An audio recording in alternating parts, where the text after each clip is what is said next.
Good afternoon, everyone. We're ready to start the meeting soon. I would just like to say before we start that we'll need a budget to cover any claims for travel expenses from this study. If we could just hang around a little bit at the end to deal with that, I would appreciate it. And secondly, you will get your copy of the report on integrated energy systems towards the end of the meeting. So you'll have that today. We'll deal with it Thursday. We are today continuing our study pursuant to Standing Order 1082, the study of Atomic Energy Canada Limited Facility at Chalk River and the status of the production of medical isotopes. And we have with us today 4 groups of witnesses, 3 here in person, 1 by video conference. We have from the Canadian Association of Nuclear Medicine, Jean-Luc Urbain, President, and Peter Hollett, past President. We have from the Canadian Association of Radiologists, Edward Lyons, President, and Jacques Levesque, Vice President. We have from the Quebec Association of Nuclear Medicine Specialists, Francois Lamoureux, President. And we have by video conference from Hamilton, from the Hamilton Health Sciences and St. Joseph's Healthcare Hamilton, we have Karen Gulinchin, Medical Chief, Department of Nuclear Medicine. So we will go in the order listed on the agenda for today, starting with witnesses from the Canadian Association of Nuclear Medicine for up to 10 minutes, whether one of you will give the presentation or you want to share. Entirely up to you, but please limit it to 10 minutes. Thank you very much, and go ahead. Monsieur le Président. Chairman, ladies and gentlemen, members of the committee, on behalf of the Canadian Association of Nuclear Medicine, I would like to thank all of you for giving our organization the opportunity to appear in front of the Standing Committee on Natural Resources. We have divided emotions with my colleague to my right and myself. We are somewhat divided in our feelings about appearing before you today. I have worked in the field of nuclear medicine for more than 30 years, and I feel very privileged to have practiced my art in Belgium and the United States for some 20 years and 6 years in Canada. We have practiced our profession with the certainty that we would have the best possible isotopes available to us to carry out diagnoses and treat the patients who trust in us. We knew that Canada had developed a nuclear medicine program and an isotope program unparalleled in the world. Since the first stop of the nuclear reactor in December of 2007, the Canadian Association of Nuclear Medicine, through its president and other members of our association, has worked relentlessly on the ad hoc health expert working group constituted by the Ministry of Health to mitigate the effects of isotope shortage on the well-being of Canadians. In May 2008, the ad hoc health experts working group published and submitted to the Ministry of Health a report detailing the lessons learned from the December 2007 shutdown of the NRU reactor. In that report, the working group emphasized the need to ensure efficient and effective communication. There were 2 primary points. It was important to find a Canadian solution guaranteeing rather an isotope supply, particularly Moly 99 and technetium 99, by expeditiously commissioning the Maple 1 and Maple 2 reactors. Actively in engaging in developing and improving other medical isotope technologies such as positron emission tomography, which could very effectively mitigate shortages. 5 to 6 significant fluctuation in technetium-99m delivery, forcing us to change drastically our patient scheduling and our practice and to reschedule patients' examination. We knew that any further prolonged shortage of isotope procurement would have a dramatic effect on our ability to provide services to our patients. The announcement last month of the prolonged shutdown of the NRU reactors is a real catastrophe for the 2 million nuclear medicine patients in Canada, but also for the credibility of the Canadian nuclear technology and industry. The chronic and acute shortage of medical isotope is neither a funny nor a sexy story. It is a real drama that we have to live with our patients on a daily basis. As physicians, we must practice medical and not political correctness. We must provide the very best diagnostic test and treatment to our patients in Canada and across the world. And we are obligated to be truthful to our patients and to ourselves. Our association has never shied away from its mission, responsibilities, nor duties.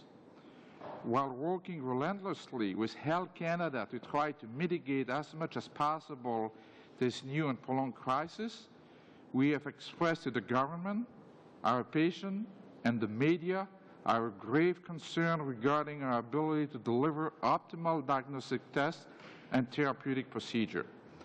Unfortunately, our concerns have not been really taken seriously and have even been qualified as ridiculous.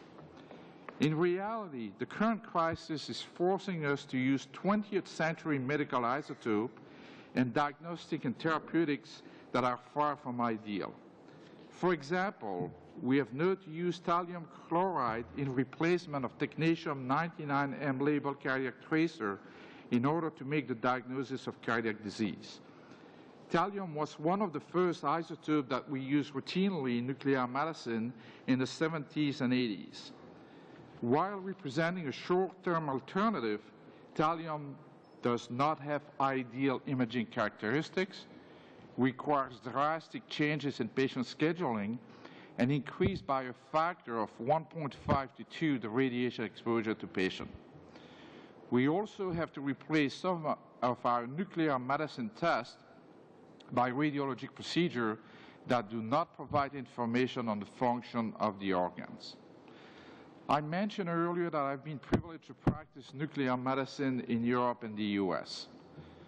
Positron emission tomography, that we also call PET, uses medical isotope that characterize extremely well the physiology and pathophysiology of the human body, cardiac diseases, most of the cancer, and neurological conditions like Alzheimer's disease.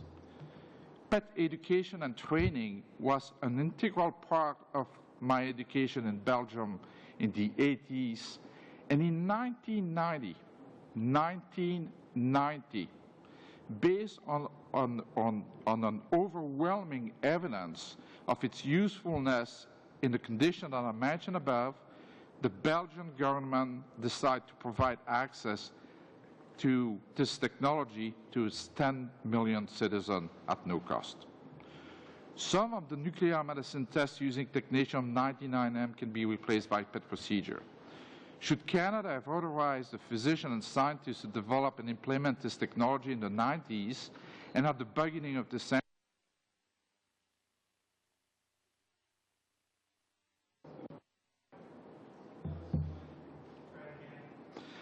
some of the nuclear medicine tests using technetium-99m can be replaced by PET procedure.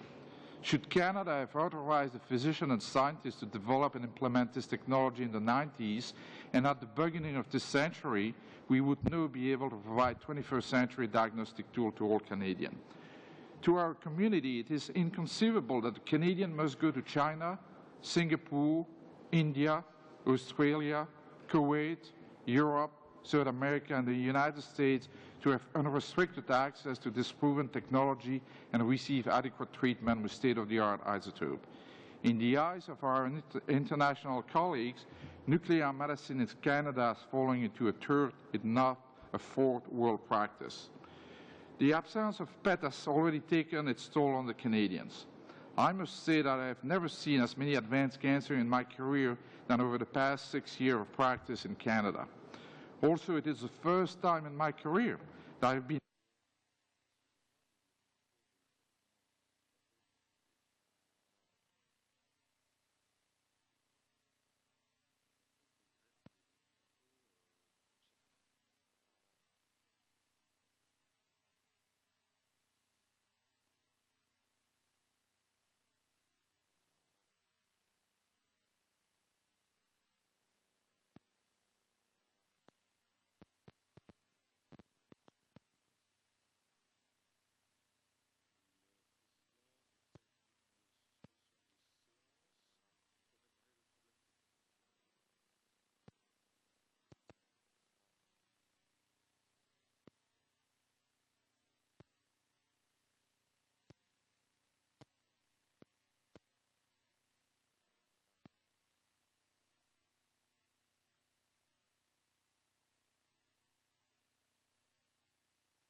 See that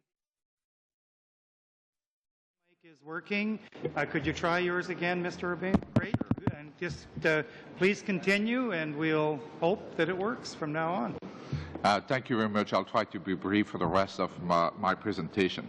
So what I was saying is that the absence of PET technology has already taken its toll on the Canadians. And I must say that I have never seen as many advanced cancer in my career than over the past 6 years of practice in Canada. Also, it is the first time in my career that I have been forced to perform PET clinical trials that are qualified by the international community as unethical. Without access to these 21st century technologies and isotopes, it is extremely difficult to attract medical students in this critical field and to retain our young graduate and senior physicians in Canada. Middle and long term, losing its very best is always detrimental to any society. The CANM would like to strongly recommend to this committee that, first, the government rescind the decision to abandon Maple 1 and Maple 2 reactors to produce medical isotope and immediately convene an international expert panel to analyze in depth the real issues related to the commissioning of these reactors and release all the conclusions of the panel to the public and medical organization. Number two, that the federal government, through Health Canada, expeditiously approved the use of positron-emitting isotope and their radiopharmaceutical based on the preclinical and clinical trial performed in Europe and the United States, and the criteria well established by the United States and the European Union regulatory agencies for the safe clinical use of these radioisotopes. Three, that for a period of 5 years, the federal government work with the provinces and territories to support and subsidize the recent increase of technetium-99M cost imposed by the manufacturer and distributor and the cost of the deployment and implementation of positron emission technology throughout Canada. And fourth, that the Minister of Natural Resources and Health Canada work formally and expeditiously with the relevant medical organization rather than rely on expert individuals that might have personal conflict of interest, and establish rapidly the processes to implement this recommendation. The CANM strongly believes that Canada must update its healthcare system and provide its citizens with 21st century nuclear medicine diagnostic and therapeutic tools. The CANM is also pleased to reiterate its offer to work very closely with the government and provide its support, experience, expertise, and testimony to achieve this goal.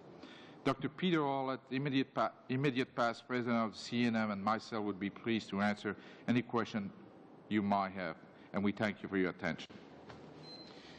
Thank you. And now to the Canadian Association of Radiologists, Edward Lyons, President, and Jacques Levesque, Vice President. Go ahead, gentlemen. Hopefully you keep it under 10 minutes. Yes. Mr. Chairman and members of the committee, thank you for the opportunity to address this committee on this issue. I want to, first of all, say that we've had the opportunity to serve on the ad hoc committee on medical isotopes, and as Dr. Urban mentioned, representing a group of physicians rather than an individual physician representing the CAR. We were recently put on this committee. The Canadian Association of Radiologists is the national voice of radiology committed to promoting highest standards in patient-centered imaging, lifelong learning, and research. But we are also radiologists as an integral part of the healthcare team. The CAR has been monitoring the effects of the Chalk River shutdown, as a prolonged shortage of medical isotopes has implications for radiology services across the country. Patients needing nuclear medicine scans may be required to move to other imaging modalities for their diagnosis and treatment monitoring, notably CT and MRI. The effect on an already stressed imaging system with long waiting lists for CT and MRI can be significant. The availability of PET and CT PET scanners varies widely, but relatively few are available in Canada to meet the increased demand. Province, territories individually manage their own isotope supplies. Therefore, the effect of a shortage differs across the country. The CAR is trying to monitor any increased demand for radiology through its provincial organizations, and no change has been detected in just the last few weeks. There is a need to maximize collaboration in Canada between provincial, territorial, and federal governments, healthcare authorities, medical organizations as this shortage continues. The CAR believes that a coordinated national standard and strategy that would ensure the needs of all Canadian patients from coast to coast are at the forefront as we maneuver through a limited supply of medical isotopes. Perhaps a pan-Canadian committee might collectively manage the issue and develop strategies that address the best interests of all Canadians in the short and long term. Such a committee would need to be comprised of representatives from and have mechanisms in place to seek input from provincial, territorial, and federal governments, provincial, territorial health care authorities, national and provincial imaging associations, colleges and educational institutions that provide health human resources, and finally, but not least, the industries that are producing the isotopes or distributing them. Only through a concerted effort of government, medicine, and industry will Canada successfully navigate this critical health care situation. The CAR is willing to play a key role in this committee. Coordinated consultation with imaging groups, accommodating more imaging studies in an already stretched medical imaging system will require a detailed assessment and consultation with other imaging groups. This would include groups such as the Canadian Association of Medical Radiation Technologists, their representatives being here, and the Canadian Society of Diagnostic Medical Sonographers, in consideration of the impact of increased demand on technologist manpower and training. CAR is willing to play a role in this kind of needed consultation. Developing short, mid, and long-term strategies. It is critical that Canadians have access to required nuclear medicine services. This will require immediate action. The CAR identifies numerous areas it sees as requiring attention and which the CAR might assist in managing the current isotope shortage. Number one, assisting in a comprehensive study on the realistic impact of how decreased supply worldwide will impact Canada to address questions like how many patients would be affected with no access to nuclear medicine tests, how many of these could and would be transferred to radiology imaging, what would be needed to accommodate these patients, can increased workload be accommodated with the current system, and for how long, and at what degree of increased workload? Can and how to expand the operating time of facilities to impact patient needs? And what is the impact on staff, both physicians and technologists? And finally, who would absorb all these new costs for both capital and operating? Secondly, assess and monitor the effect of a prolonged isotope shortage on a radiology demand and workload, adjusting workload and manpower supply to optimize the use of isotopes and shifting imaging examinations to other nuclear or non-nuclear modalities such as CT and MRI are affected by and dependent on current imaging resources now and in the long term. Specifically, there's a need to monitor and report on the system impacts, including those, and these will be useful when planning for the investment in isotope supply for the future, including staff, radiologists and technologists, their work hours, their overtime, their sick leave, management, the number of units being produced in nuclear medicine, radiology at a facility, a regional, a provincial, and a national level, resource use, total cost to treatment point as patients move through the system, machine use and operating time, wait times for nuclear medicine, for diagnostic imaging, and ultimately cost overruns within the radiology system. One solution that we might offer is the expanded use of the CAR evidence-based diagnostic imaging referral guidelines as a way to prioritize patients. Guidelines assist patients in ordering the best test first, and they have a positive impact for the management of imaging, health, human, and equipment resources, patient safety through reduced exposure to unnecessary radiation, and to wait times.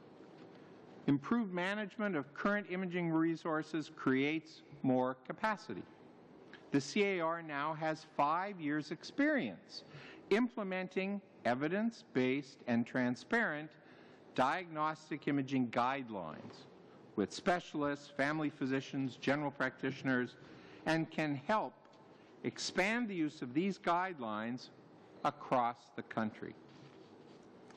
Developing clinical protocols and strategies, algorithms for prioritizing patients based on local and regional resource availability, and developing special request forms or formats to identify these patients and a system to monitor requests that might take into consideration already existing wait lists.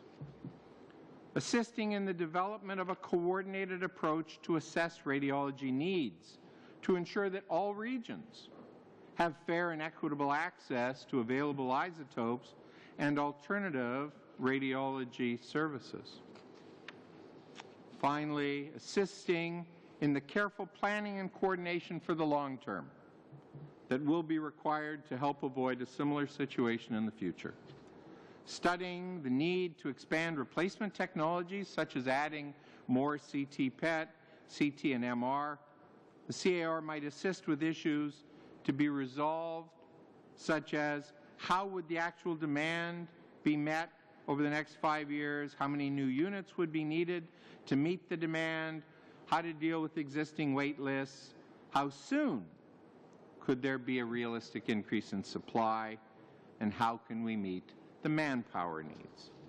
And finally, managing the shortage of medical isotopes now and creating future supplies is a global, national, provincial, and territorial issue, which will require collaborative efforts within and between all levels of government, healthcare authorities, medical associations, and industry, now and in the years ahead. Management of an isotope shortage in the short term must coincide with the mid and longer term strategies for supply. The CIR is open to continuing involvement at each of these levels in order to assist in the evolution of isotope supply and management. And finally, the CIR believes that beginning with a commitment to a national approach that considers the health care of each Canadian equally is an important first step on this journey. Thank you very much. And Dr. Levesque, our Vice President, and myself will entertain questions at the appropriate time. Thank you, Dr. Lyons, for your presentation and for your specific recommendations. And we go now to the third group to present, and to Dr. Francois Lamoureux from the Quebec Association of Nuclear Medicine Specialists. Go ahead, please, for up to 10 minutes. Monsieur le Président.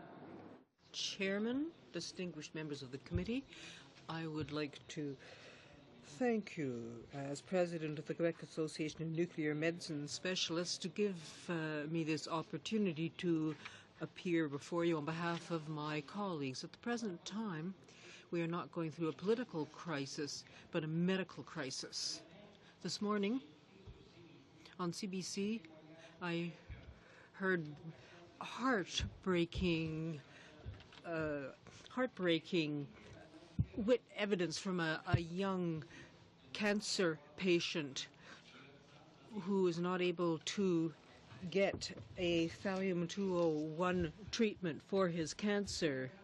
In Canada, we have many new thyroid cancer cases a year. Many of them are women. Survival is 10 years.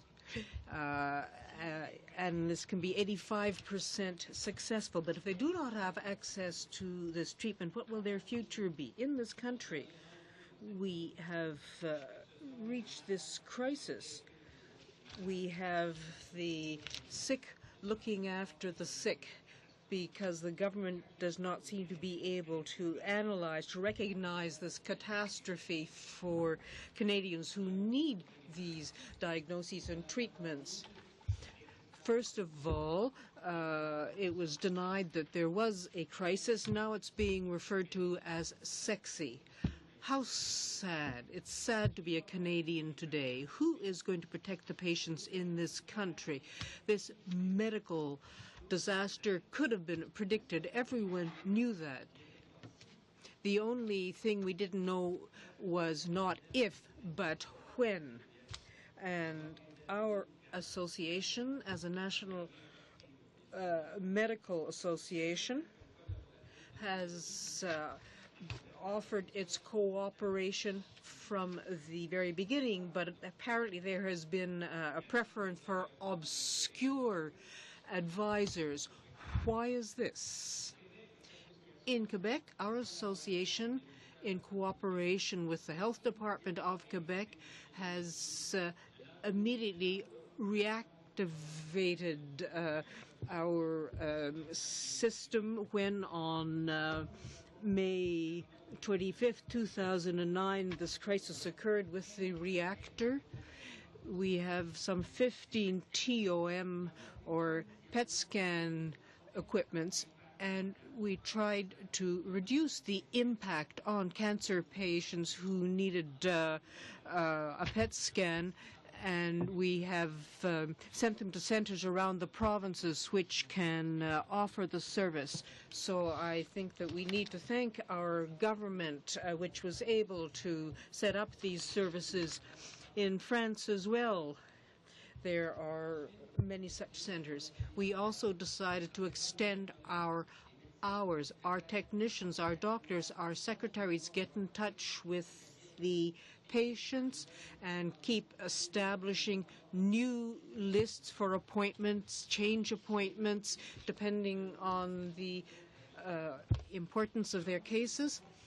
So we totally accept the evaluation of the situation referred to by the Canadian Association of Nuclear Medicine. Patients in our country have totally lost confidence in the authorities. There seems to be camouflaging of the collateral damage to patients, but this does not offer any help or pleasure to patients. We are in a medical catastrophe. Thursday and Friday, several centers in Toronto, in Ontario rather, will have to close down because they do not have the necessary supplies of technetium. And the 101 experts in Quebec in this area support our colleagues across the country. We are totally ready to cooperate and help the elected officials of this country. Thank you very much for giving me this chance to speak. For your comments, much appreciated. And we go now to the witness by teleconference. And the witness is from the Hamilton Health Sciences and St. Joseph's Healthcare Hamilton. And it is Karen Galenchen, Medical Chief, Department of Nuclear Medicine. If you could go ahead, please, Ms. Galenchen. Thank you, Mr. Chair and committee members, for the opportunity to appear once again before you today. I last spoke to this committee in February 2008 in the aftermath of the regulatory shutdown of the NRU at Chalk River. I'm also a member of the group of experts that was called together last December 2007 by the Federal Minister of Health to provide advice on medical isotope supply, and I continue to serve in that capacity. When I appeared here some 16 months ago, I spent some time describing my practice and its dependence upon the secure supply of medical isotopes. That dependence on a secure supply hasn't changed, but I'm not going to return to that description, as I know that members of the government have been involved in a detailed exploration of those issues since that time. However, I would like to present to you today what we've done in the interim to prepare for this crisis, which I think Dr. Lamoureux had referred to as we knew it was going to happen, we just didn't know when it was going to happen. We in fact believed that this was going to be inevitable. So as an advisor to the Federal Minister of Health, and the group as a whole has provided advice on alternative radiopharmaceuticals, advice regarding alternative diagnostics and treatments, and information to assist in the preparation of a document which outlines strategies to maximize the use of any existing radiopharmaceutical supplies. And that document has been very useful to all of the centres across this country in dealing with the current issue. I've also provided advice to the Ontario Ministry of Health and Long-Term Care, where we drafted a plan to use in the case of this particular event. And in fact, as the ink was drying on the last version of that plan, the shutdown at Chalk River occurred this past May.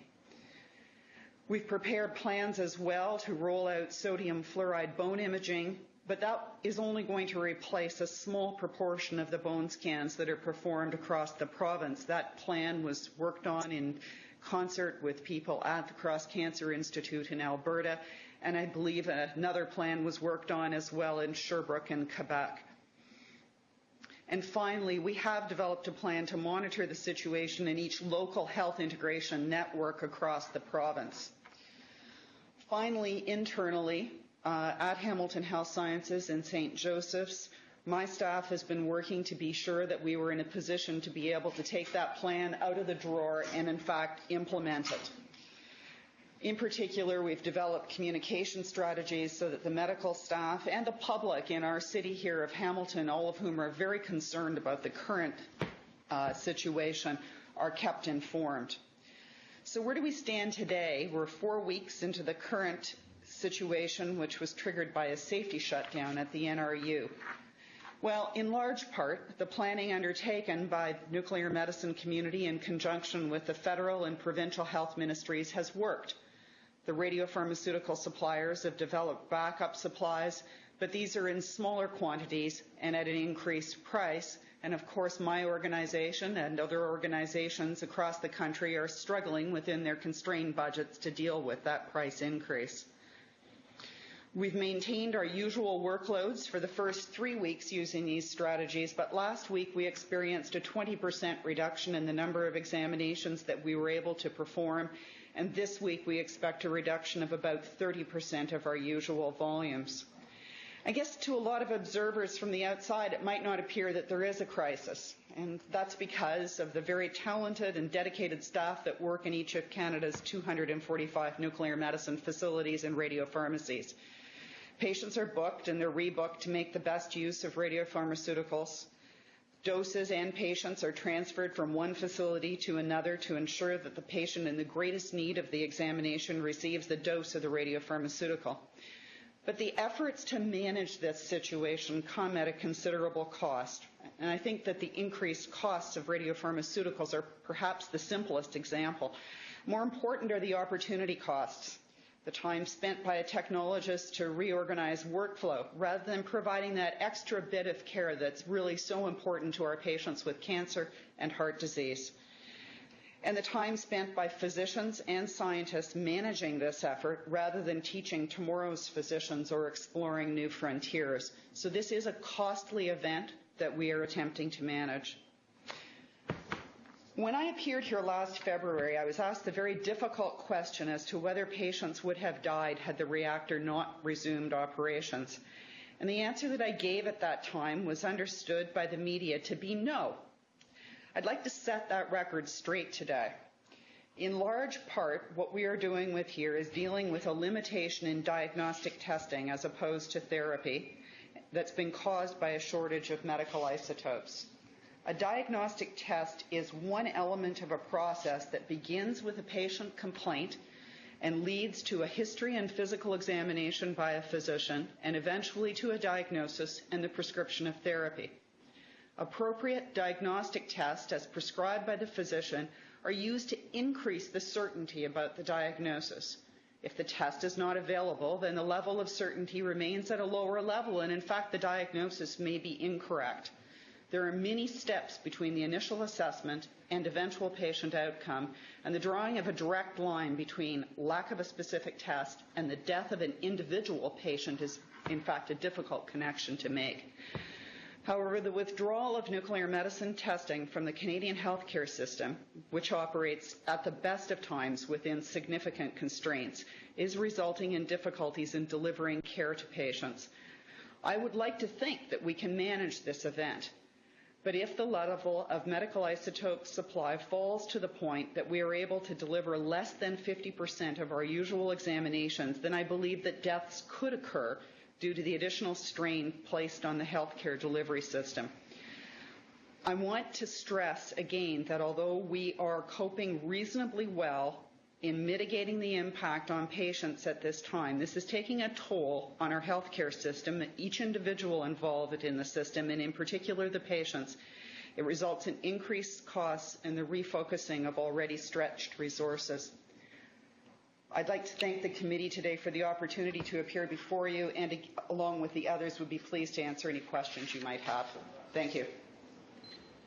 Thank you very much, Dr. Galenchen, for your explanation of the preparation done over the past year and a half, and for your description of how you've implemented the plan for dealing with this inevitability. I will go now directly to questioning for up to 7 minutes, starting with the official opposition with Ms. Bennett. Thanks very much. Thank you for your excellent testimony and your obvious frustration, if not outrage, on behalf of your patients. And we thank you for your frankness and your advocacy for the patients of Canada. I am if we look first for the nuclear medicine to the working group that reported on in May of 2008, you had 4 points there: ensuring efficient and effective communication with the medical community and the public, and 3 others. But at the same time, you've said that it was exactly the same time that Maple 1 and Maple 2 shut down. Obviously, an ad hoc committee is an ad hoc committee. What has happened in terms of coordination of both the alternatives in the patient care and of us securing a supply between the time of the tabling of the expert committee report of May 2008 at the same time as Maple 1 and Maple 2 were decommissioned? Thank you for the question, Mrs. Bennett. We have an outstanding group of medical imagers in this room, and we all work in concert. So with your approval, I will ask Dr. Galenchen to answer your question. Karen? Yes, I'm here. I'm getting used to the video conferencing thing here.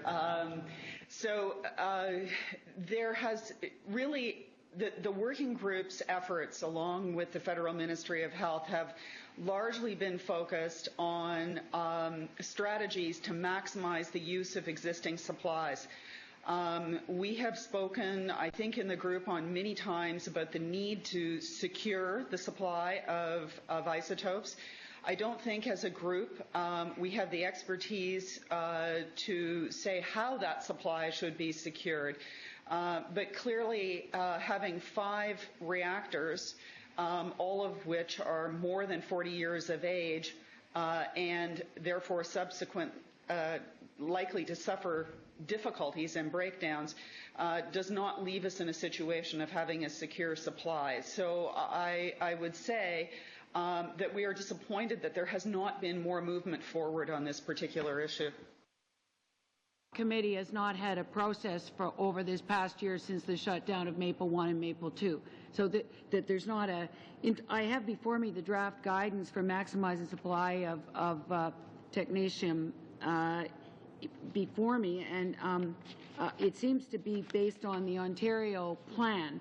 And I guess I'm interested in is there a sort of single bank teller approach to how you would prioritize the patients, mobilize the alternatives, and I guess my concern has been that across this country the availability of the alternatives is very different. Could we say that say bone scanning and myocardial perfusion testing is pretty well available across the country right now? Who would like to answer that? I think I'll ask Mr. Urban. Dr. Mr. Urban, if I could just remind you that in the future, if you'd like to pass a question off to someone else, go through the chair, and I will do that if I think it's appropriate. Okay. Thank you. Before the shortage, well, the difficulty in Canada, as you know, is that the regulatory body is really at the federal level, and the dispensation of the health care is at the provincial level, and it's very difficult to coordinate and strategize for each province.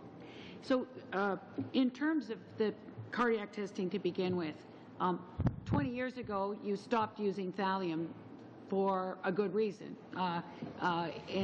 And it seems from what I've heard that obviously it's just not as good a picture and you miss things. I was very concerned, Dr. Urban, that you'd said that you'd never seen such advanced disease since you have come to Canada. Is that because things aren't detected earlier because of the absence of PET scanning?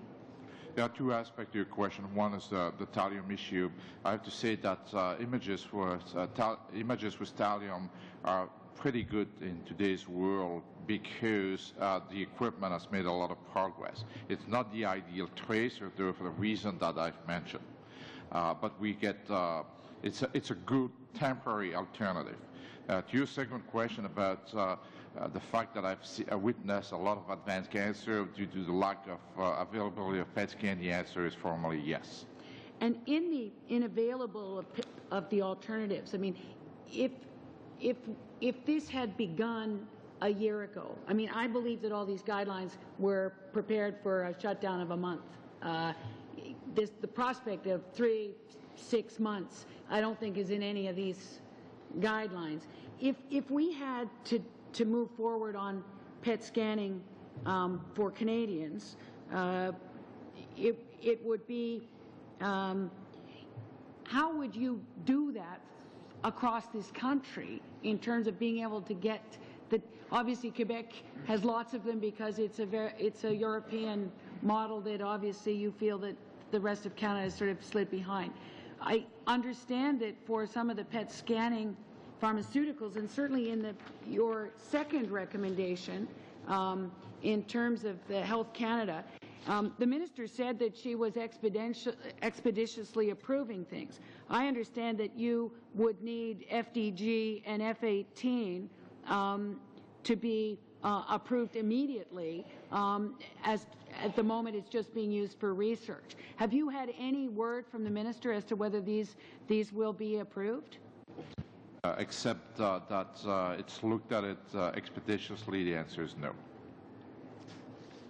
And in the getting other sources, I had heard a worrying story that certain, hospital will be fighting hospital, clinic will be fighting clinic, in terms of if there are any extra available isotopes from around the world, that there'll be a bidding war.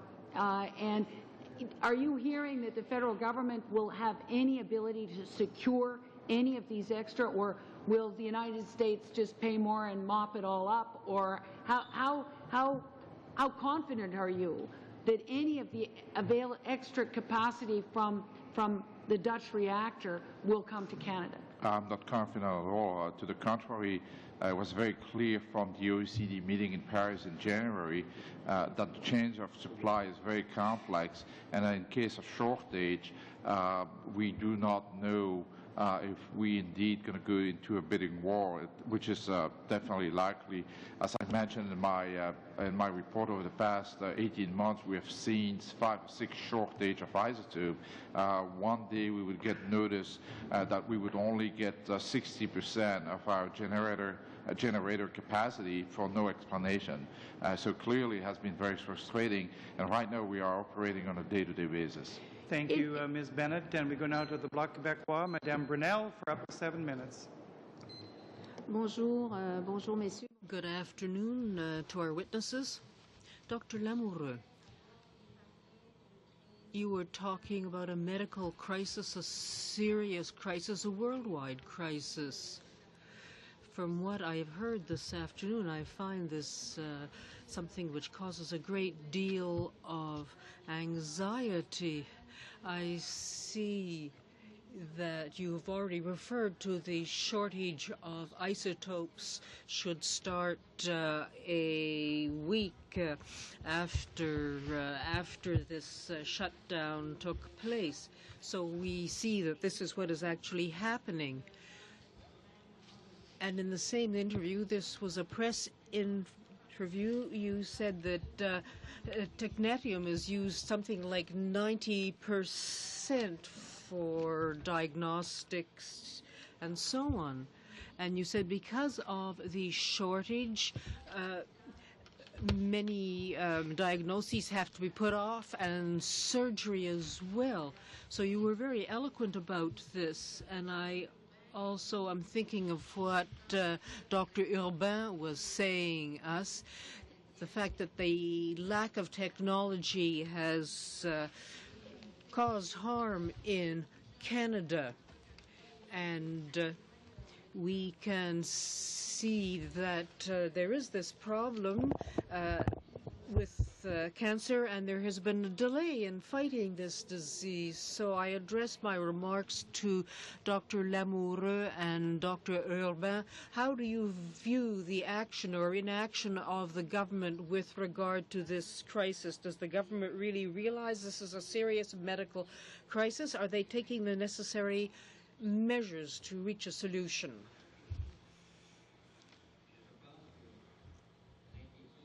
I think the concern felt by our patients, the fact that we have to decrease dramatically accessibility to care.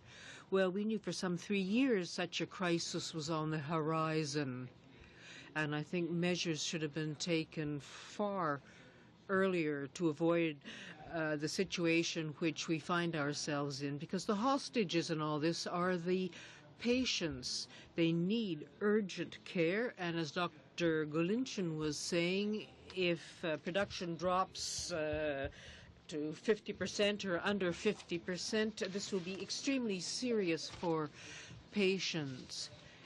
The University Center at Laval, where they study lung cancer and cardiology, and they referred to something like 20% of isotopes.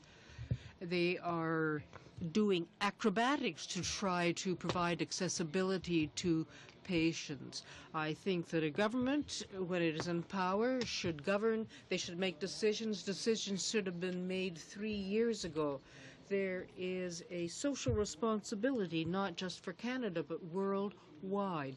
And I think it is very important to have an international body evaluate Chalk River to see whether or not it can be started up again. And if it is possible, it must be done, because there is no immediate solution in the rest of the world to supplement the lack of isotopes because of the shutdown of the NRU. We are trying to prolong the life of the NRU as long as possible. There has to be an adequate evaluation carried out so the population will know the truth. This has to be dealt with immediately. Question. Perhaps you could enlighten me, Dr. Urbain or Dr. Lamoureux, on 2 points. First of all, you say to the minister, there's a shortage, and there is reference to getting supplies from Holland or Australia. But it seems to be impossible to count on this. And you've said this as well. When we refer to this shortage of isotope, we ask the government, they say there are replacement products. The 99, MTC, Molly. So are there actually replacement products? You were talking about thallium as a possibility, but the quality was not the same. And I would like you to tell us whether there are other solutions, replacement solutions, or are we in a war situation, as it were? Reply as regards your first question. As regards shortage and supply, I was referring earlier to the OECD meeting in Paris at the end of January, which was called at the request of the Canadian government, and it was clear there was no significant cooperation at the international level. It is also clear that over the last 30 or 40 years, the governments have not really worked at an international level to develop a strategy, a financial strategy to produce these isotopes. So we have to look into these matters. These nuclear reactors, they're not something like a car or a bicycle as far as the machinery goes. They have to be maintained. And at the present time, the work is carried out 2 or 3 years ahead of time, but if one of them shuts down, if it can't be used, we have a serious problem.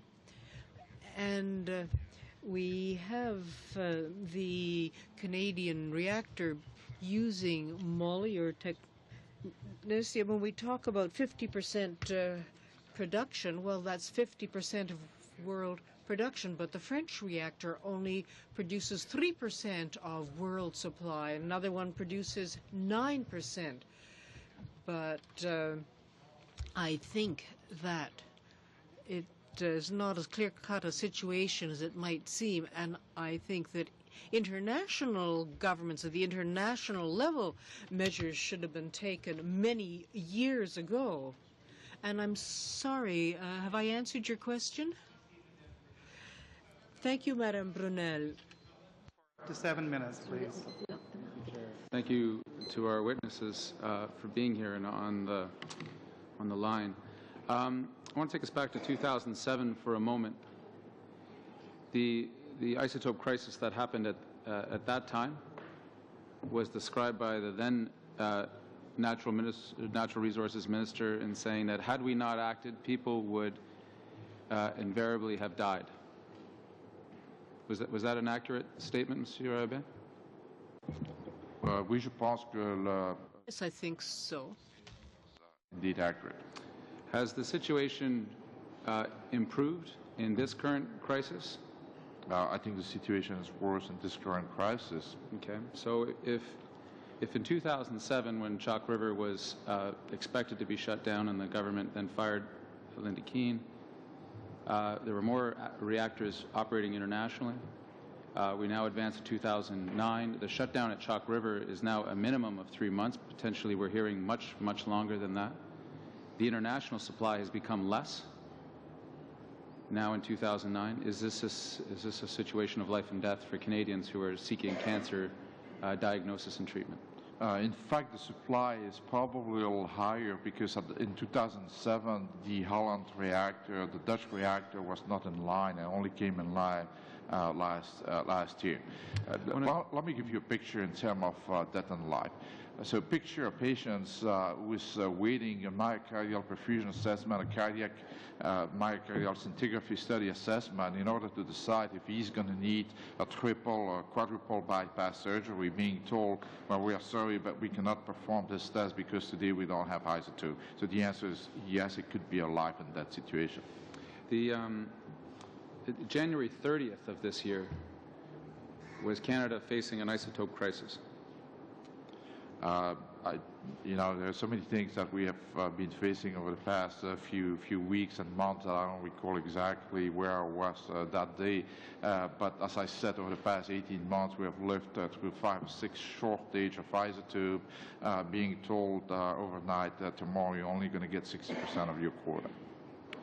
A quote from the then Natural Resources Minister: Canadians are terrified of the issue. You know what? Good. Because when we win on this, we get all the credit. I'm ready to roll the dice. What do you think of that statement? First of all, I'd like to verify the origin of that statement. I've read it like you in the press at times. So some of my colleagues also put in my mouth statement I never made. If those statements were made, I think they are irresponsible. Irresponsible why? I just think that we, once again, as a physician, we need to do the very best for our patient. And I think it's the responsibility of those appointed at the highest government level functions, particularly the Ministry of Health and Natural Resources, to make sure there are 2 major things in life which are very important. One is life itself, and the second one is health. And I don't think that can be compromised. Thank you. Dr. Galuchin, I'm sorry if I've said your name wrong. A question to you. How important is early and accurate detection of cancer?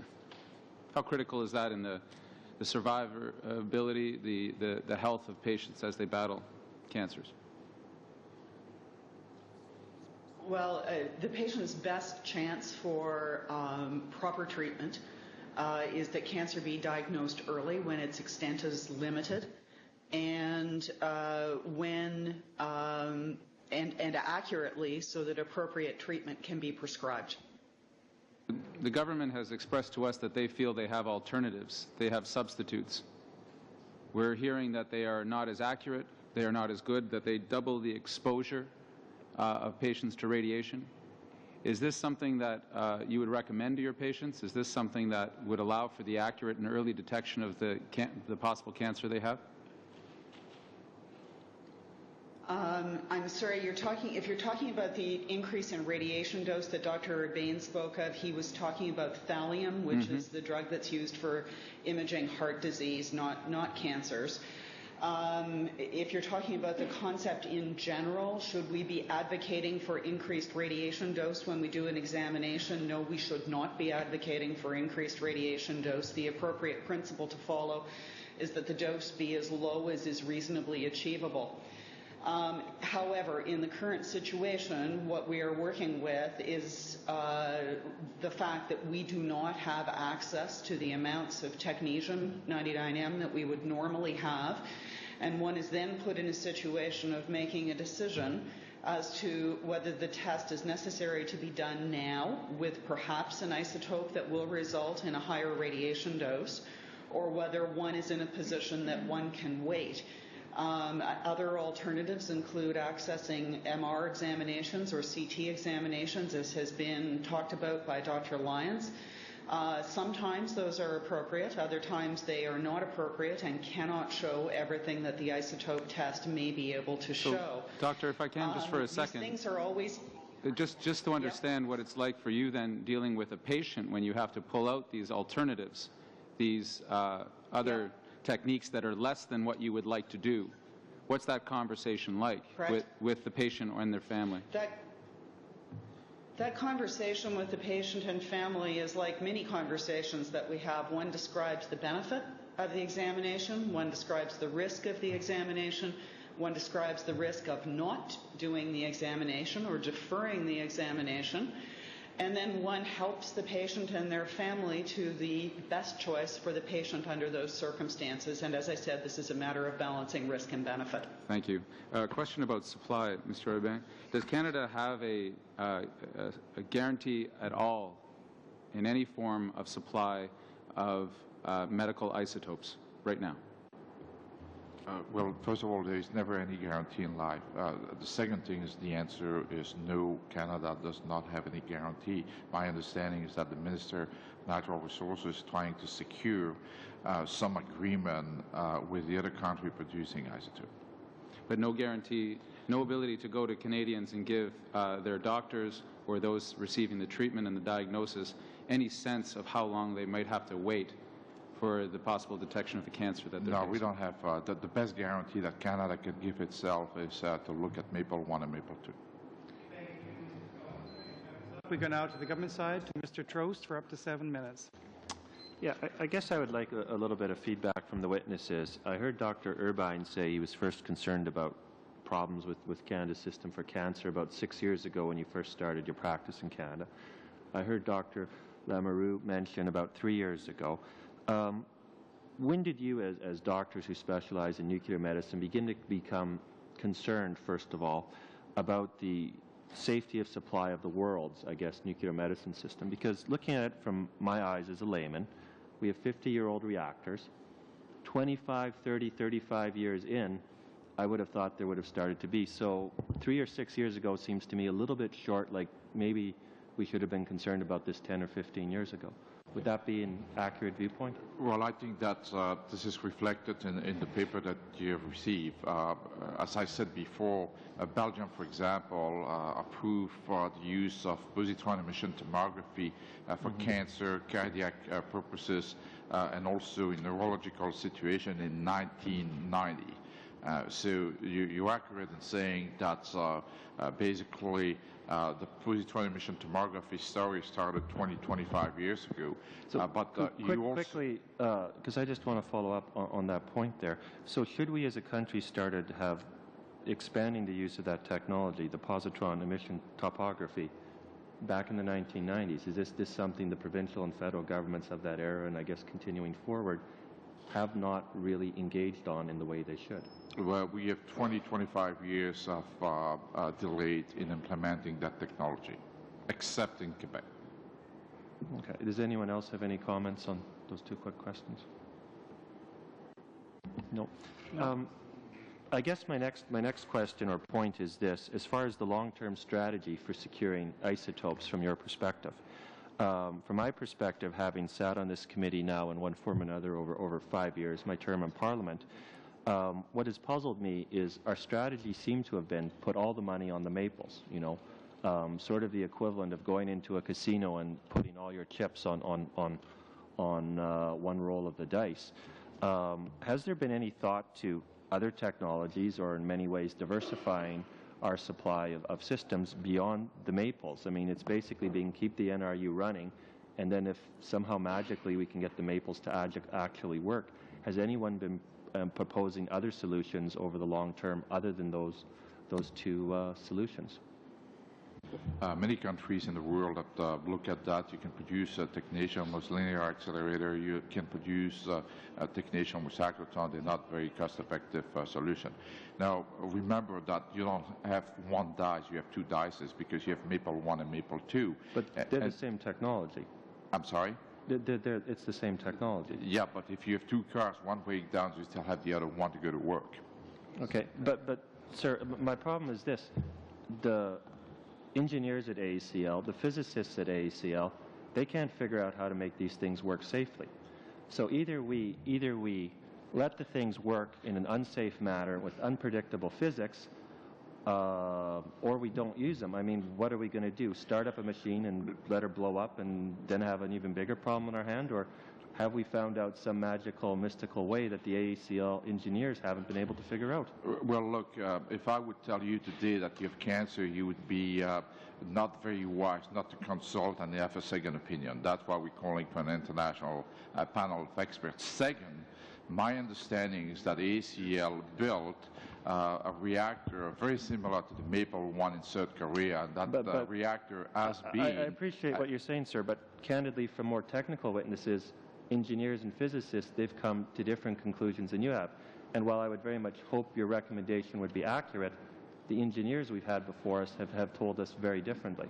I'm not an engineer, and what we're calling for is an international panel of experts, which I don't think, if my information is correct, has occurred so far. I guess I'd like to bring my next question to Dr. Glushin in Hamilton. Very interested and about how it's been functioning as far as our emergency plan. If we had not started the process of consultation and implementing, I guess, the triage procedures we're now in 18 months ago, would we be in a much more serious situation if we had not done the planning over the previous 18 months? Yes, I believe that's true. I think what the planning that has occurred over the last 16 to 18 months has done is allow us to deal expeditiously with this circumstance, as opposed to trying to write the plan on the back of an envelope in the last 3 weeks to implement it. So I believe that the planning has been very helpful. Unfortunately, we still have the situation that the reactor appears to be headed for a longer shutdown than we would have hoped for. And we still have no assurances of security of supply. So although I think we're doing the best that we can under the current circumstances, and that is due to the planning that has occurred, I'm still very concerned about what awaits us in the near future and the medium-term future. Well, I just want to say on behalf of the committee to yourself and to everyone who's dealing with this crisis, the whole country appreciates your work and applauds you for what you've been doing. We have heard from other witnesses that I believe it's the Dutch reactor is going to be increasing its supply, my notes say by 50%, though my notes could be inaccurate on that. Have any of those supplies reached the North American market, or have they put the isotope production up to a point where those supplies are in the system? So are they coming? To Dr. Glushin.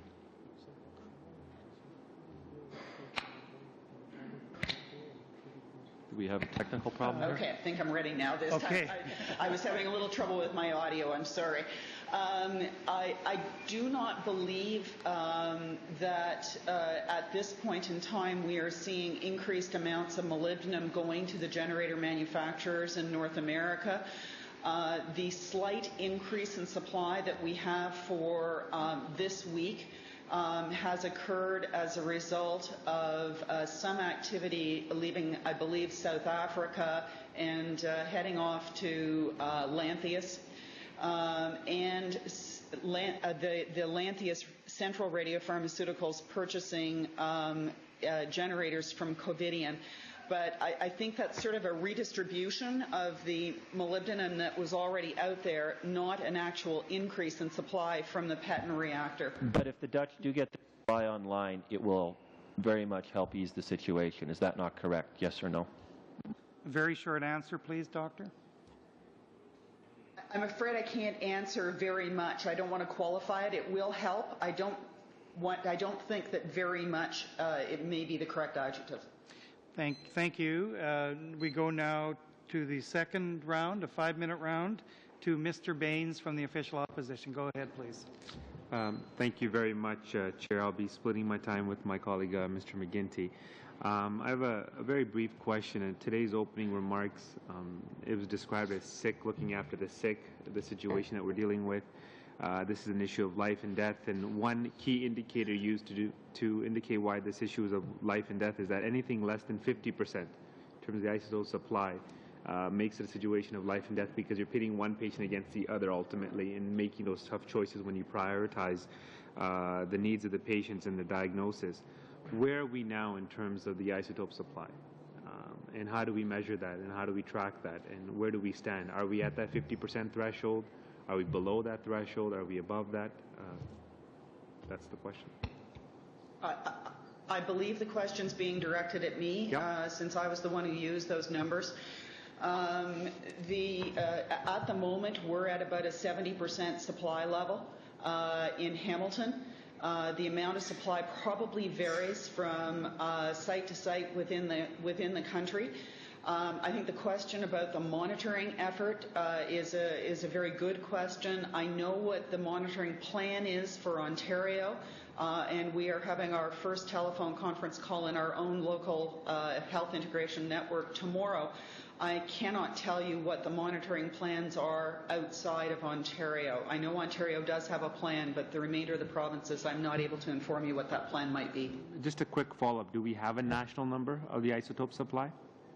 Because you cited Hamilton, but do we have an overall national number for Canada? No.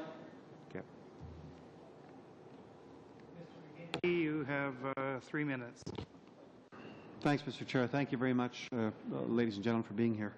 I've got a couple of points I want to make and just have confirmed if I understood some of the testimony here today. I heard a number of points. Point number one I heard was that obscure experts are being chosen by the government to advise them on this entire isotope crisis as opposed to working with the established associations around the country. I've heard that there is absolutely no confidence that we're going to have substitutes from the Netherlands, from South Africa, from Australia or elsewhere. I've heard Dr. Lemoureux state categorically that the Government of Canada is being dishonest with Canadians about Chalk River.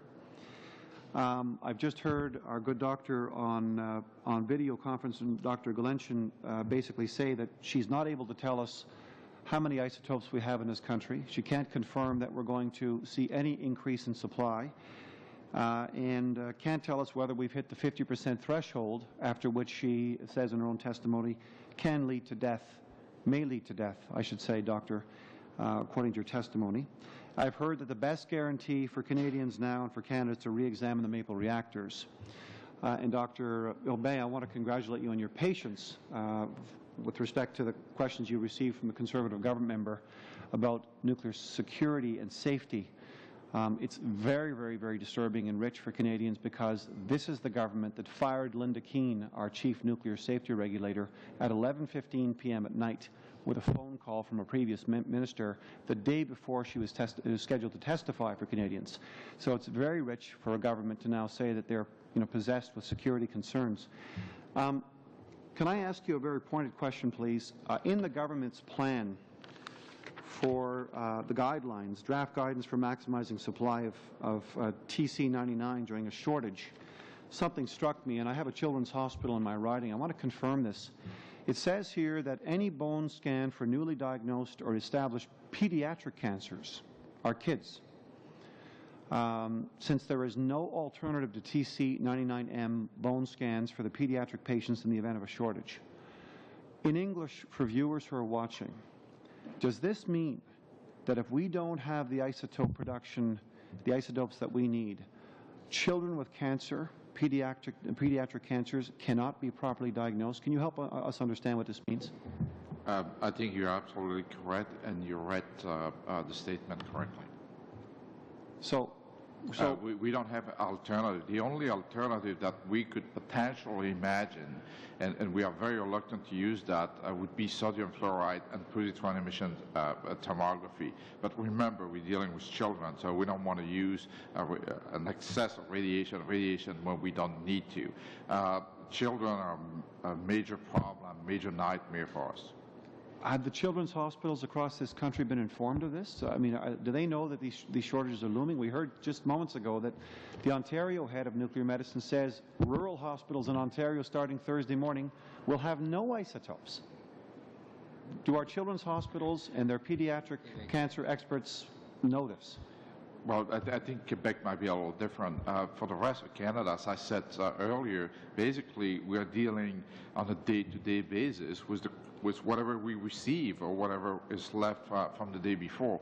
The nice thing about the medical imaging community, it's a very the medical imaging community is very, very small and very big at the same time. So we communicate very effectively, and we pay a lot of attention to the children. They are very precious, as you know. Thank you, Mr. McGinty. Mr. Allen, for up to 5 minutes. Go ahead. Well, thank you, Mr. Chair, for the opportunity, and I can't help but start by always marveling at Mr. McGinty in committee and some of the things that he does say. And given the fact that he said that people were not consulting with experts, and I know Mr. O'Bain, you've been involved, and I know Dr. Glenchen has been on the panel, so to say we're not consulting is a little bit rich, to say the least. Anyway, Dr. Ren, you talked about in the 1990s, and I just want to follow up some of those, especially in the PET technology, and an opportunity that might have been missed back then by going with that technology. And the comments that you made, 3 years and 6 years, we've known with these reactors that I think the youngest one is about 45 years old, if I recall correctly, that this is a time bomb, really, for these 5 reactors around the world. And what I would like to understand is, if we had gone with the PET type of technology and we had done the things in the 1990s to bring ourselves up to speed like some of the other countries have, what would have been the impact on isotope usage today if that had been implemented? Well, I'd like to comment first on your first question about the expert. What we like to see from the government, from any government, is we like to see the government engaging medical association and basically not necessarily call individual. At times we find individual on an expert panel that we never heard of.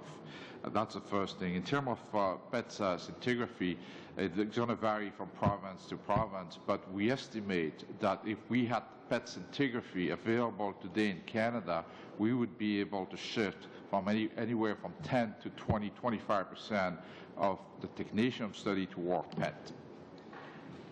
What would be the timeline that it would take to implement that type, because we're talking about expeditiously approved, what would be the timeline for us to implement a solution like that? The timeline can be as quick as 1 month or 2 months. Provinces, there are many PET scanners available in many provinces. Unfortunately, those PET scanners are used to do research, clinical trial, or even animal imaging. Okay. You commented that thallium was a pretty good temporary alternative. Can you define what temporary means? Is it a week, 2 weeks, 2 months, or 3 months? And what does pretty good mean from your perspective? If you're asking me a number, I'm not going to be able to give you the number. What I can tell you is that the rule of thumb when you deal with radioactive material is what Dr. Glenchen mentioned earlier, as low as reasonably achievable. And we know that thallium increases radiation by a factor of 1.12. Now, if you have to decide to let a patient die, not to do a test, and the patient is going to die, you're going to use thallium. But as I said, it's not the ideal isotope in the 21st century. Okay. Just talking about the international measures, we got 5 reactors, and we're going to see one come online pretty soon, but not a substantial change in the isotope supply that we can at least see probably for 5 years or more. Even with the Maple situation, we were talking many years, even if we could, to do this power coefficient. So from that perspective, I'd like to understand from a worldwide, and I was really interested in the comments, what are the international measures, and I like the comments from any of the panel on this, what are some of the international measures we can do collaboratively, because we all share on these 5 reactors, and I think we all are concerned about patient care around the world. So what are the international measures that we should be looking at? Well, that's a very good point. What I must tell you is that Europe has not seen as much as an impact that we have seen in North America of the lack of production of moly and technetium 99M. And the reason is because since 1990, they've deployed a large program of PET scanning. I think every country is in producing moly and technetium is very sensitized to the issue, and I think there is a very significant effort on the part of the producer of moly, in other words, the reactor operator, to try to coordinate a little bit better their production of moly and technetium. Okay. How much time do I have, Mr. Chair? Have 10 seconds. Okay. Pass. Your time is up. We will go now to the Bloc Québécois, Mr. Mello, for Merci, Monsieur up le to 5 Président. minutes. Merci à tous nos témoins d'être avec nous. Thank you, and thank you to our witnesses for being here this afternoon. You've all talked about costs increasing. How much would this cost in Quebec per week for this dealing with the situation? Well, 3 times more expensive. I don't have exact figures for you, but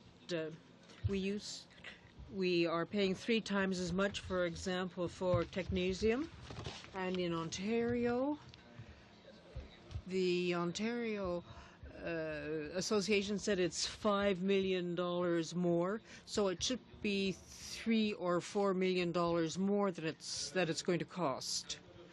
Question, Dr. Urbain, you were saying that at the level of the OECD, there's no real international cooperation to deal with this shortage. Do you think that a country like Canada, which produces something like 50% of these products, should Canada be a leader in this area? Is it Canada's role, a leadership role? Reply. Well, I think it's rather sad to see that over the past 10 years, Canada has not been more proactive and shown leadership because there has been a good nuclear energy program. Not everything is lost, but I think Canada has lost credibility and needs to recover its credibility at the international level and would have to take a role of leadership at the international level to do so. Question, you said earlier that technetium-99 was the only isotope used for diagnosing a certain number of pediatric cancers. Now, are there children who are not being diagnosed at the present time? Reply. A correction. I did not say that technetium was the only isotope for diagnosing cancer. We have also been able to use fluorodeoxyglucose and another isotope as well. But what I was trying to say to Mr. McGuinty was the fact that for children, we are very reluctant to use PET because of the increase in radiation. Children are very important. You know, they used to say women and children first. Well, certainly, you know, the children are very important when there's a shortage. Question. As regards the panel of experts, the Association of Nuclear Medicine is not at the table? Well, I have to correct you here. The Canadian, this association was at the table. However, what we noticed was there was a preference to have individual experts rather than organizations. The Association of Radiologists up till recently was not represented. And sometimes we see things being done without the Radiologist Association being there. And medical radiologist technicians have had very little representation. Question, why is that? Reply, well, perhaps it's a question of costs or fees. Dr. Lyons or Dr. Lévesque, do you have an answer to that? First of all, I want to thank Dr. Urbain for mentioning and insisting at the committee level that the organization that represents radiology, the CAR, be a representative too. I think he's done a lot by encouraging the government to do that, and now we are sitting at the table. I have one comment, if possible. You mentioned that, or it was mentioned, that there is a loss of the leadership role of Canada by virtue of the lack of available isotopes. I would suggest that utilization of the isotope is one facet of this issue. The other facet is how the patients get into the system, and are they always choosing the best test first? And in fact, Canada today has a recognized leadership role in the use of guidelines that help the physicians, the specialists or the physicians, identify the best tests. And maybe we have to also look at that facet to make sure that not all of the people who are getting in need to get in, and similarly, those who really do need to get in will get in first. Doctor, and you're out of time, Mr. Mello. We will go now to Mr. Shorey, and if there's time left, Mr. Trost. 5 minutes for the two of you. Thank you, Mr. Chair, and I'd like to thank the witnesses also for being here this afternoon. This global problem has put our country in a very sad situation, I would say, and we are all concerned, and all we have been hearing the witnesses for quite some time, and it concerns me when it comes to the health and safety of human being in this world. But I'm trying to understand here that I have heard about alternatives available also. So I'm trying to figure out that what percentage of diagnostic testing can be completed with alternatives available to the doctors. Well, the best alternative for nuclear medicine procedure for what we call conventional nuclear medicine, SPECT imaging with technetium or other single photon tracer, is basically positron emission tomography. There's a good reason for why these tests exist, and there's a good reason why we must promote their use and continue to use them. I fully agree with Dr. Lyons, with whom I am working, that what we ought to do, and we can show leadership, Canada can show leadership, its medical community can show leadership, is basically in a socialized approach of medicine by defining the very best test. Technology is evolving very fast. What was true yesterday might not be true tomorrow. So when you're talking about alternative, the preference that we have for nuclear medicine tests, single photon test and technetium, would be to use an alternative nuclear medicine procedure. I really want to understand the percentage basically. If say in the past we are using the isotopes for 100 kind of diagnostic tests, out of those hundreds, is it possible that 5%, 10%, 30%, 20% we can avoid using isotope? Well, once again, it goes back to what we are trying to do. We triage very cautiously every single request which is made to the nuclear medicine department across Canada, as a matter of fact across the world, to minimize the use of radiation by using what the principle of ALARA. That's the principle that we're using. So I don't think that we can cut much more what we do right now. Let me give you an example. In the past, we were using carbon-14 to do breath tests. Carbon-14 is an isotope, a radioactive isotope. Now we have switched to our carbon-13, which is a non-isotope, a not radioactive isotope, in order to do those breath tests. So I think that you're going to find that the nuclear medicine response community is extremely responsible when it comes to the use of radioisotope, and any other test that we can recommend, we do recommend. However, you need to understand that nuclear medicine essentially look at the function of the organs, and not many other tools are available to look at the function of the organs. Well, thank you. I'd like to share my time with Cheryl. Ms. Gallant, you have about a minute and a half. question follows the previous question, and you were touching on it just about. We've had a number of people ask questions about why their cancer treatment cannot be continued, yet moly, the isotope manufactured at Chalk River, hasn't anything to do with the treatment of cancer, but it does have to do with diagnostic methods.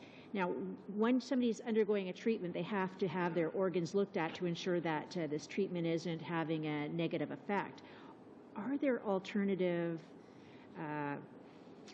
diagnostic tests that can look at the heart to see whether or not the current treatment's having an impact on it? And I'd like to ask the doctor who's as well as Dr. Urbain. I think that we should not confuse the chain of event. I think Dr. Gallanchin described very well. It's never a straight line between the diagnosis and the treatment.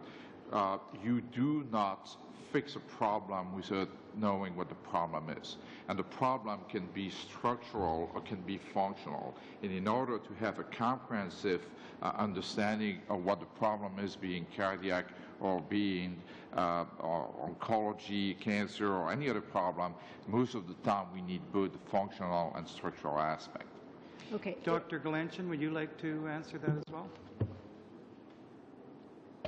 Thank you.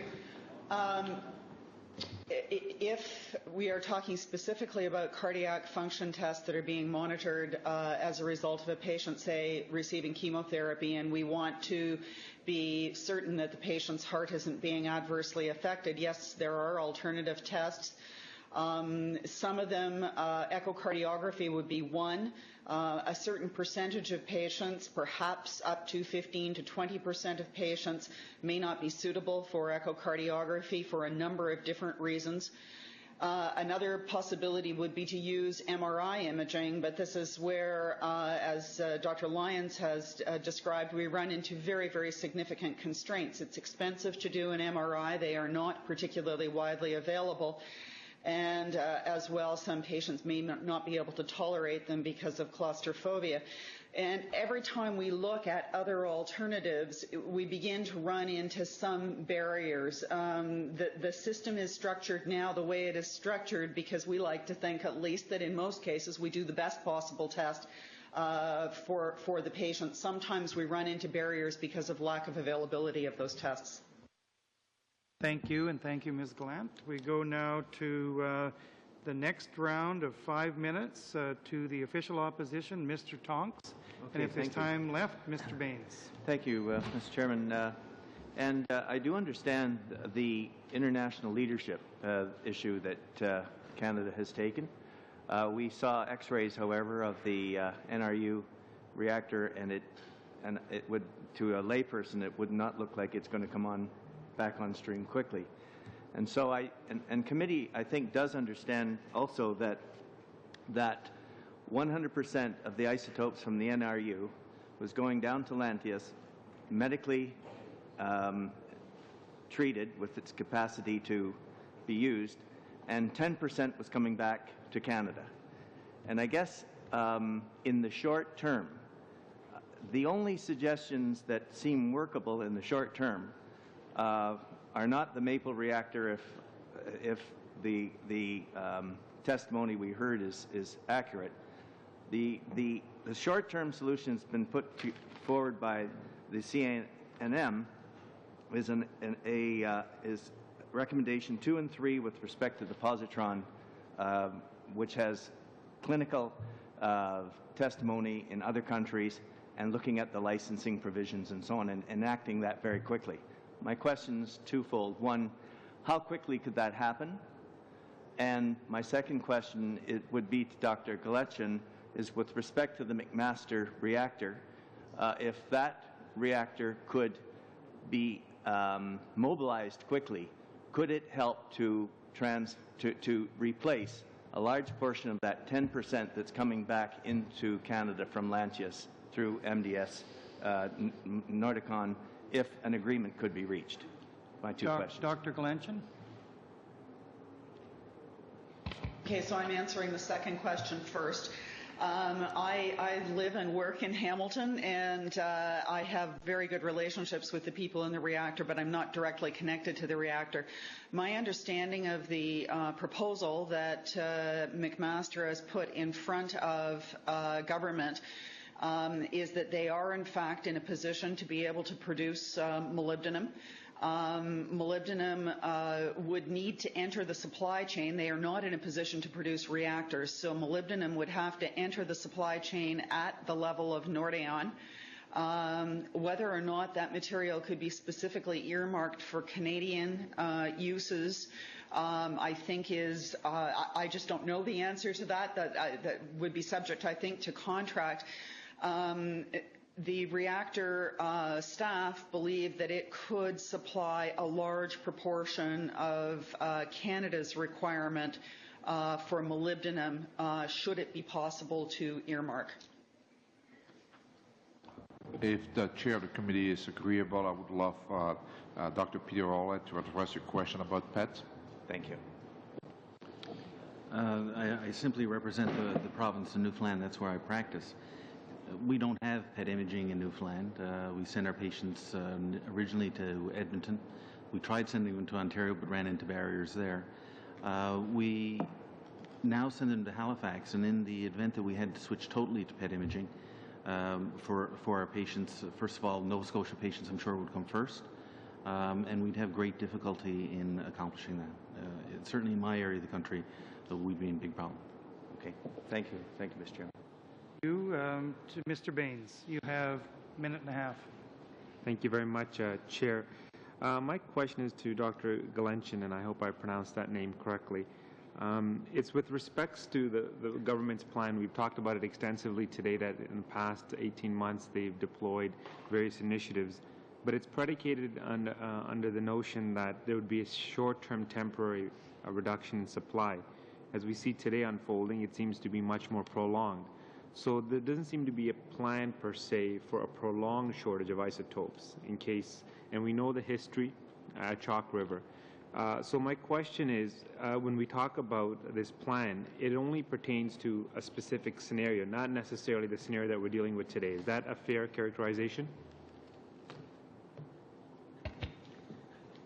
I don't think it's entirely fair.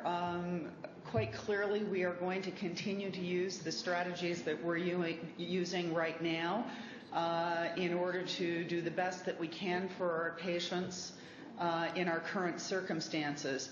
How long can we continue to do this? Well, we're assured that thallium, and I mean the major thing we've done is in fact divert myocardial perfusion imaging from using technetium-based agents to thallium agents. We are assured that there is a secure supply of thallium coming from cyclotrons in a number of different centers. We then diverted the technetium-99M that remains to other types of scanning, predominantly bone scanning. So we can continue doing this as long as there isn't the breakdown of another reactor.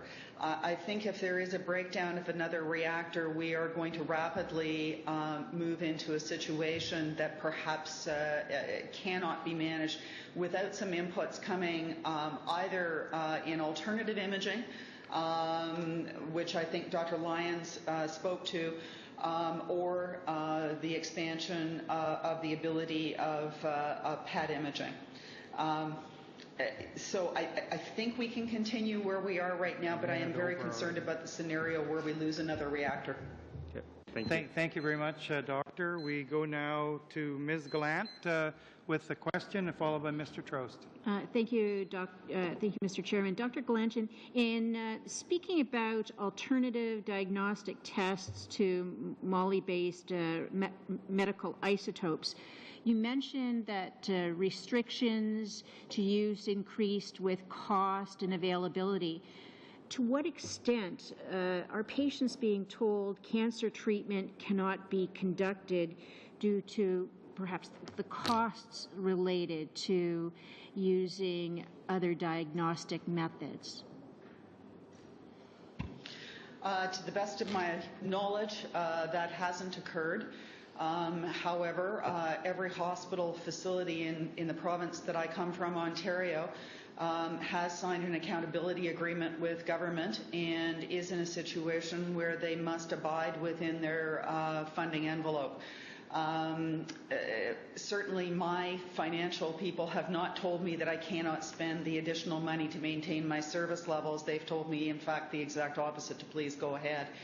But I think the question will come about is how is the organization going to fund that increase in cost? I would hope that there would be some assistance forthcoming. Thank you. Mr. Trost, you have 3.5 minutes. Yeah, just a very quick follow-up question to what Mr. Tonks was talking about and some of the other questions earlier, and more of a clarification because I'm not sure I understood something correctly.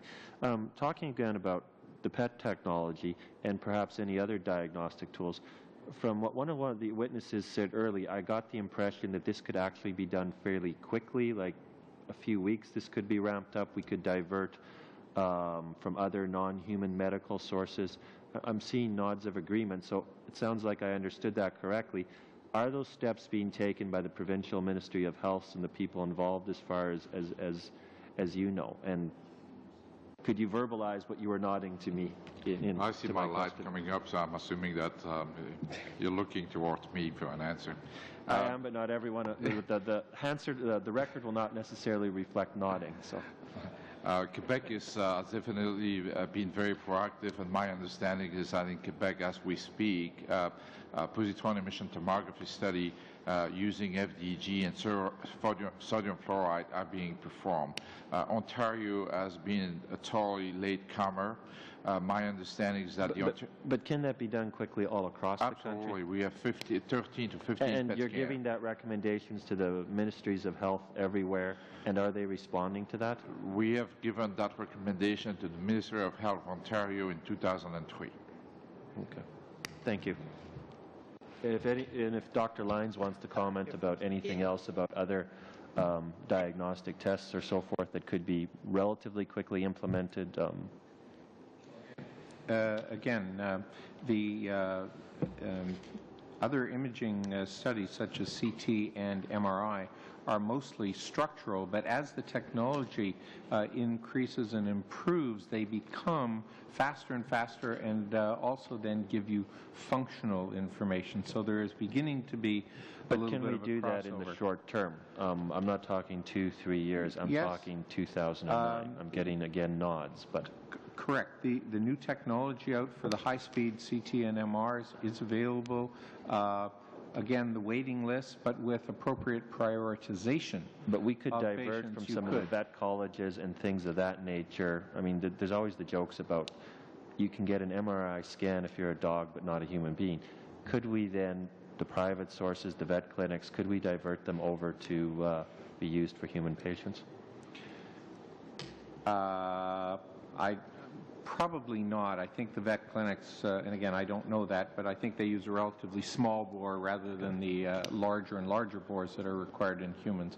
But I think that the technology is available, that the equipment is available, and also that the equipment today is not being run 24/7, so that the capacity is generally available. But remember that the nuclear medicine is primarily a functional technology, whereas the ultrasound, MRI and CT is mostly structural. I'll give Dr. Levesque.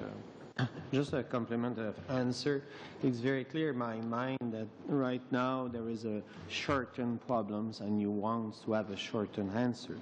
And I can give you a very good example where there have been coordination before. Let's think about the equipment. When we make the deal on the equipment in Canada to change our radiology equipment, we do that right now in nuclear medicine.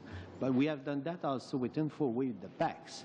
I think on a perspective of imaging specialists, I think the problem right now is a problem of coordination to get the number of isotope you need, coordination between the federal and government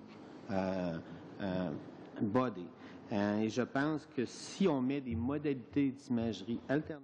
So if we had alternative imaging in the right place, and because radiology will not replace nuclear medicine, but there are possibilities for alternatives, and there are other methods which can be used even though they will not replace nuclear medicine. But what is important is that the associations be the ones at the table, not just individuals. Here you have 3 associations which represent the technological and scientific thought of their members, and you can get your answers or possible answers through the associations. It's been done in the past, and I think that it can be done in the case of isotopes as well.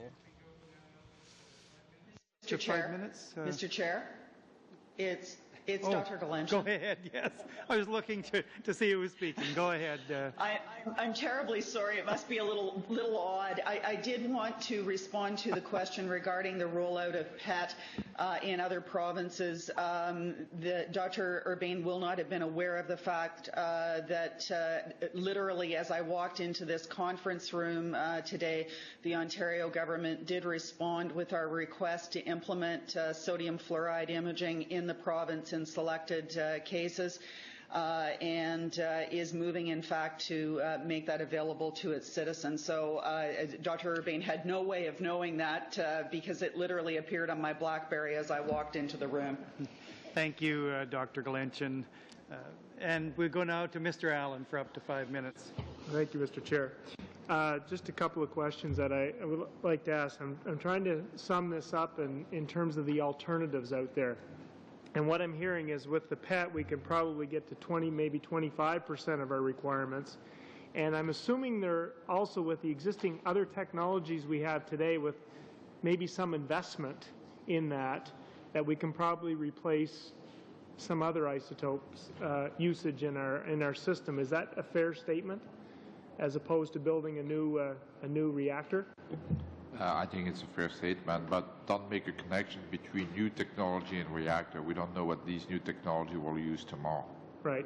So the bottom line out of this is that it is significant for the foreseeable future that the medical isotopes which come from these 5 reactors and any new ones online will be playing a significant role in the imaging testing that we do, like at least 2/3. We do expect with personalized medicine coming, with the Human Genome and Personal Genome Project, that isotope will play an increasing role, maybe for more specific indication, but definitely will be there for a long time. Okay. Can either Dr. Urbain or Dr. Galencha talk to the idea of what is the difference in cost to the system between the PET and between the isotope? What is the difference? Is there a great difference, or? I'm very well connected with Dr. Galencha, but not to her BlackBerry, so I will pass the response to her. I should have forwarded it to you, Jean-Luc. I operate as part of my program the cyclotron at McMaster University Medical Center. They are expensive to operate. A dose of fluorodeoxyglucose, if we were operating at full capacity and therefore using the system to its fullest availability, would probably be in the range of about $250 to $300. It actually costs us now about $600 to produce a dose, as compared to something like, I believe, $15 or $20 for a dose of a technetium-based product, sometimes up to $50 for a technetium-based product. Sodium fluoride will be less expensive because it doesn't have the complex chemistry associated with it. It will probably also be in the range of about $175 to $250 a dose. So it is a much more expensive product. Okay, thank you. My last question, and it's to Dr. Galencha. In your briefing, in your speaking notes, you talked as your advisor to the Ministry of Health You provided information to assist in the preparation of a document outlining strategies to maximize the use of any existing radiopharmaceutical supply. And I think I heard you say that you weren't certain as to what you're certain what you were doing in Ontario and in your facility, but not so sure what they were doing in other places. How widely distributed was that document and that information sharing for the document you did for the Minister of Health? Well, I certainly know that the Federal Ministry of Health has been meeting on an ongoing basis with the provincial and territorial counterparts, and there has been information sharing at that level. I believe that it has gone through the process in Alberta, and it has been relatively widely disseminated in Alberta. Dr. Hollett perhaps could comment on whether or not they heard about it in Newfoundland. I believe it has been reasonably well distributed. Okay. Thank you, It's been distributed and talked about, but it's sort of like talking about, you know, some mythical beast. We don't have PET scanning available largely in Atlantic Canada, so the guidelines didn't have much application for us. Okay. Thank you, Mr. Chair. Thank you, Mr. Allen. And I'll just see how much time we have left on that clock. Yeah, we have to end the meeting at this time, except we will dismiss the witnesses. But I asked the member to stay around because we have to quickly vote on the budget to cover the costs for the witnesses to come here. So I thank all of the witnesses for appearing, and thank you very much for the information you've given to the committee. It's helped considerably. Thank you very much. We will suspend for just a minute and get right to the issue of the budget.